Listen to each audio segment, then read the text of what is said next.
And I think I hear something now. The crowd is moving out into the parking area. And, oh yes, I can see it now. It's a helicopter. And it's coming this way. A helicopter? It's flying something behind it. I can't quite make it out. It's a large banner. And it says, Happy Thanksgiving. From W.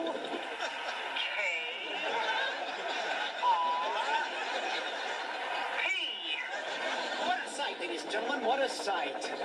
The copter seems to be circling the parking area now. I guess it's looking for a place to land. No, something just came out of the back of the helicopter. It's a dark object. Perhaps a skydiver plummeting to the earth from only 2,000 feet into the air. Second to the third. There's no parachutes yet. Skydivers. I can't tell just yet what they are, but...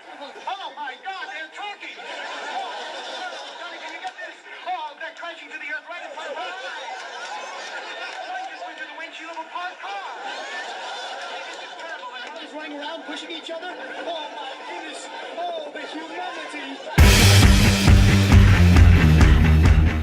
Welcome to This Week in PPL. I've awoken from my turkey coma to proclaim this is week 5.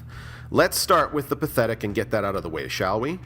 Cochrane Snake Eyes versus Sharp Street Pepmire. Alshon Jeffrey was moderately better than last week, almost doubling his score with 9.5, and the risky decision of playing Kirk Cousin this week looked like it would turn to a disaster, as he only picked up 14 points, but the fantasy experts were correct when they said not to play the number 1 QB, Matt Ryan, because he was facing a tough Denver Broncos, as he only picks up 16.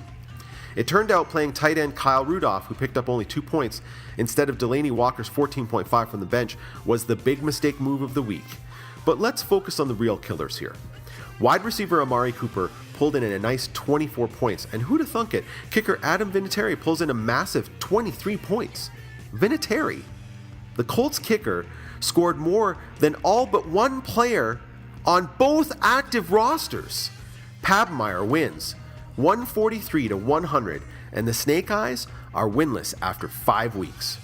Yeesh. Next, the Screamin' Seagulls take on Dak to the future. Dak decided to take a chance on Big Ben this week, and their QB decision finally paid off with an impressive 37 points. But that was almost a wash, as the Gulls had Tom Brady back on the field, and he picked up 35 on his first game back after serving that stupid fucking suspension. The key to a win for Dak was running back Ezekiel Elliott, who fell just shy of 30 points with 29.5, and an all-around decent showing from the rest of the roster. But let's get real here. The Gulls lost because of an all-around meh performance from their active roster, with the worst offender being wideout Julio Jones. Jones, who last week pulled in a massive 42 points, only scored 3, and that resulted in the Gulls losing 132-107. Let's move on to Six Gods versus Bacalao, Fritas, Piratas, Nata. The Battle of Hogtown. Andrew Luck scored a respectable 25 points in the QB slot, and the rest of the Gods' active roster performed fairly well, aside from wide receiver Will Fuller V, who picked up only 0.5 points from the flex position. On the other side of the score sheet, wide receiver T.Y. Hilton picked up a nice 28 points, and running back Theo Riddick scored 22 from flex.